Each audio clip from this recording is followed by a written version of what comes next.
great engines. Doug here. One of our Pontiac 400 motors. This one just got to make it on a 450 build, 445, and made 527 foot-pounds of torque. It's got a low intake manifold on it, not the intake I would run. It's a Holley 750, there's no problem there. MSD distributor.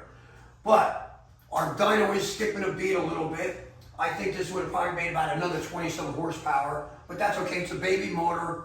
And again, here I'm just trying to show you about our Pontiac builds. This is that same balancer with a timing tape. What I want to tell you is all in a nice fashion. This balancer by itself has 4 cut marks for timing, each one at 90 degrees apart. The only problem they did was mark it that they were setting it up for the timing to be on this side, and it's not. It's on this side, so we put a tape. The gentleman that owns the motor says, Doug, don't worry about what anybody says, it's perfect. And again, he's got a great motor.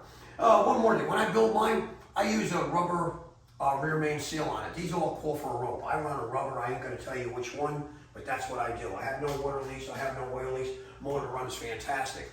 Anything you can help, we can help you with, give us a call. Everybody have a great weekend, it's Friday. Peace. All right, Joe, I got your 78 Pontiac Trans Am here on the dyno. We're gonna pull it to about 55, and let's see where it rolls. It